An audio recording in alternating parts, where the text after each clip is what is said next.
Bom, a gente segue aqui falando que a soja cresce no Cerrado, mas a taxa de desmatamento associada à cultura diminuiu nos últimos anos.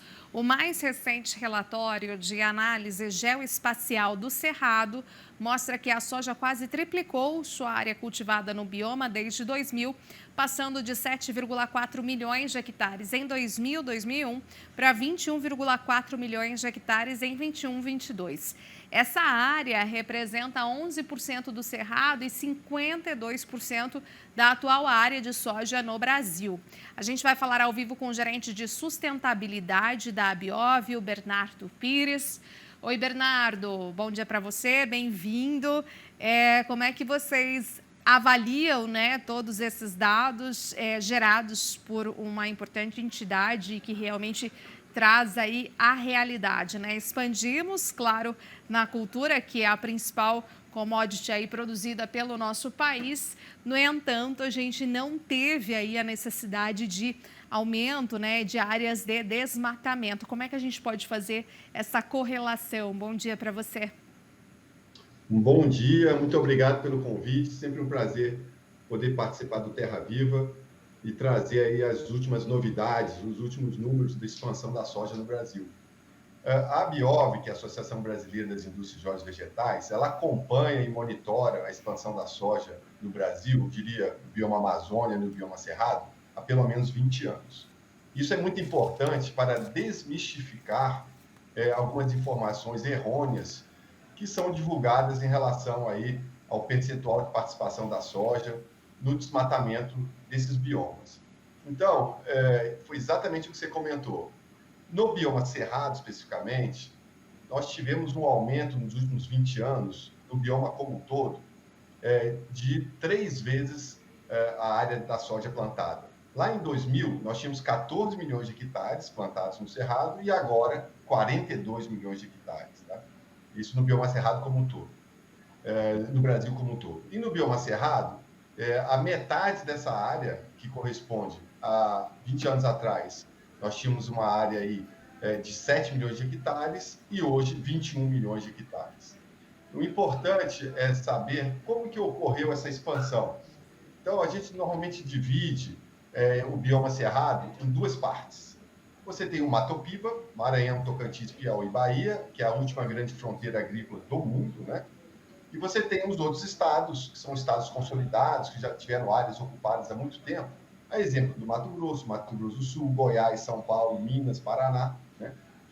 Se olhamos para o Mato Piba, há 20 anos atrás, a expansão ocorria 34% aproximadamente em cima de vegetação nativa, e hoje caiu bastante, mas ainda tem conversão da ordem de 14% de vegetação nativa. Quando olhamos para o estado consolidado, para esses estados que já estão ocupados desde a década de 80, desde a década de 90, né?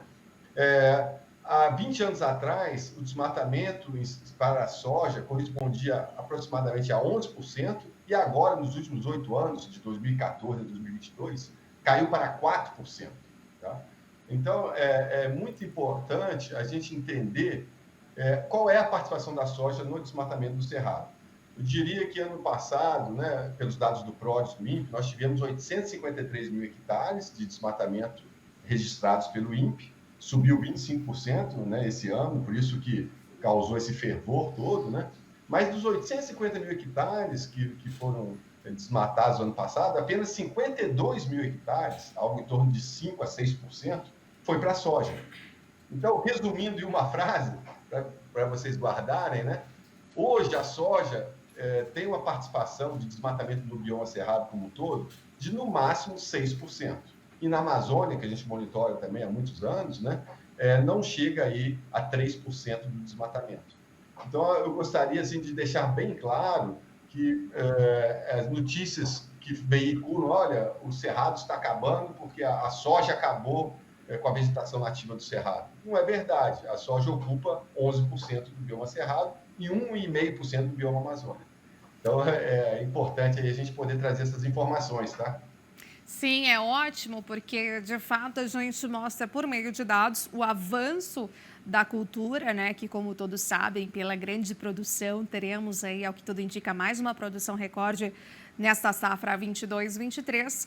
Portanto, também é importante, né, e principalmente devido aos debates mais políticos e econômicos internacionais e que vêm de exigências bastante fortes, principalmente vindas por parte ali da União Europeia, a gente ter esses dados consolidados e essas representações, né? Falando nessas exigências, Bernardo, a gente sabe que 2023 vai ser um ano bastante aí também importante para manter essa imagem do país frente a essas questões climáticas e ambientais, né? Como é que a Abiov vem trabalhando nesse sentido, Bernardo? Perfeitamente. A Abiov vem acompanhando há pelo menos 3 anos toda a formatação da nova legislação europeia, que é o Green Deal. Também, recentemente, teve uma legislação do Reino Unido, do DEFRA, e há pouco tempo atrás, no final do ano passado, também dos Estados Unidos. Nós entendemos que essas legislações, principalmente a europeia, causarão um impacto significativo no nosso mercado. Afinal de contas, se olharmos aí o quanto que nós vendemos, exportamos para a Europa, corresponde a aproximadamente a 14% das nossas exportações.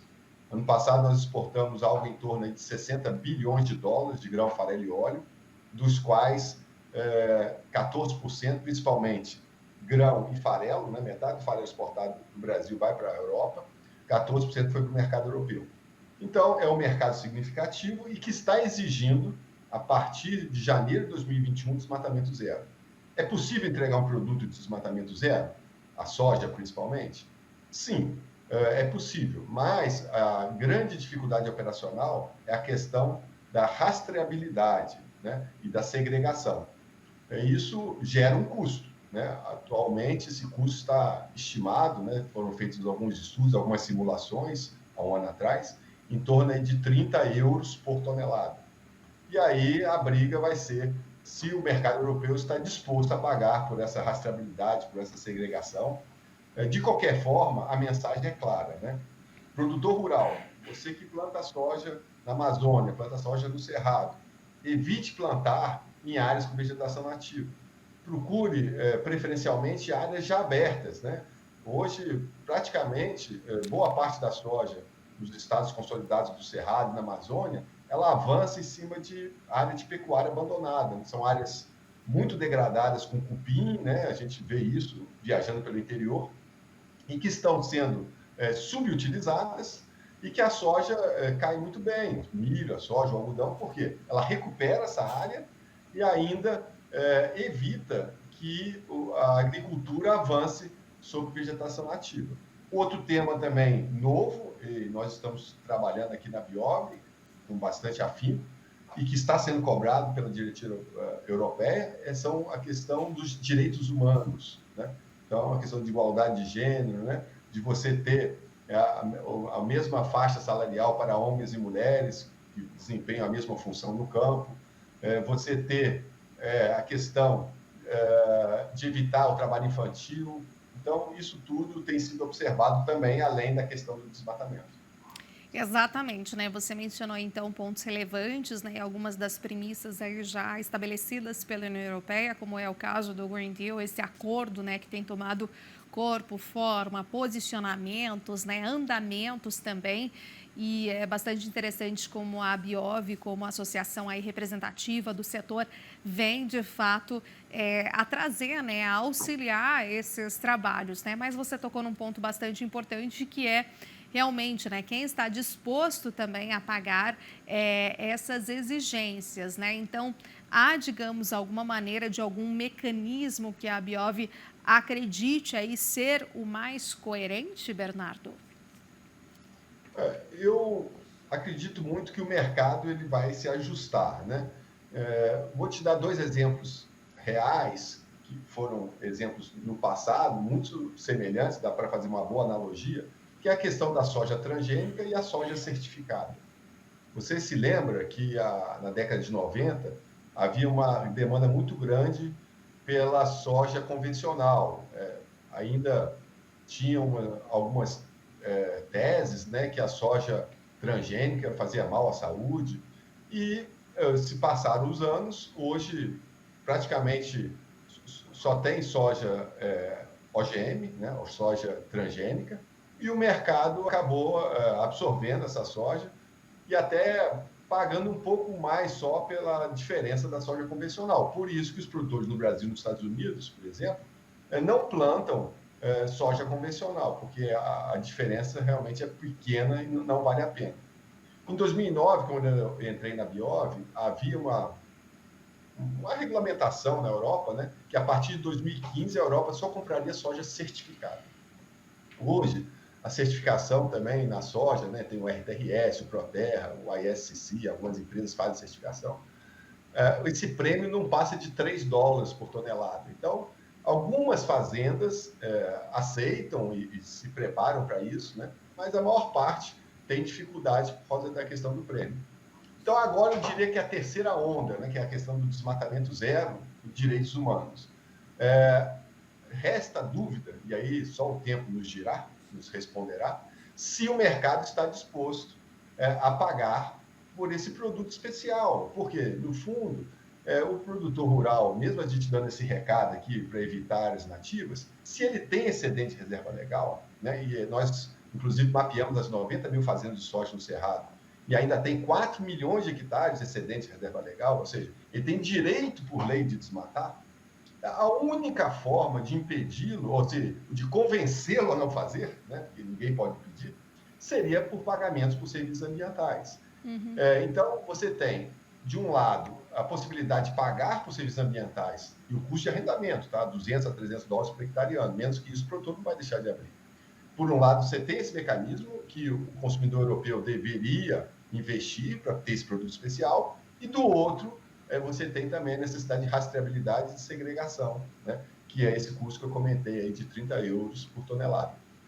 Se o mercado não se ajustar, ou seja, se o consumidor final não pagar, eu acho difícil a gente conseguir oferecer um produto 100% de desmatamento zero. Uma solução seria aquele balanço de massas, tá? Onde você declara, olha, aqui desse lote, 95% eu garanto que é desmatamento zero, 5% tem desmatamento ilegal. Aliás, boa parte ilegal, digamos assim, ilegal, eu digo metade, porque o resto tem autorização. Então, tem que separar também o que é autorizado e o que é ilegal de fato, tá bom? Perfeito, Bernardo. Nosso tempo já está praticamente encerrado, né? Mas eu não poderia deixar de pedir a opinião da Biov frente a todas essas invasões que aconteceram em relação aos 3 poderes, né? Vocês já divulgaram algum tipo de posicionamento, né? Se você puder adiantar bem rapidamente aqui para nós.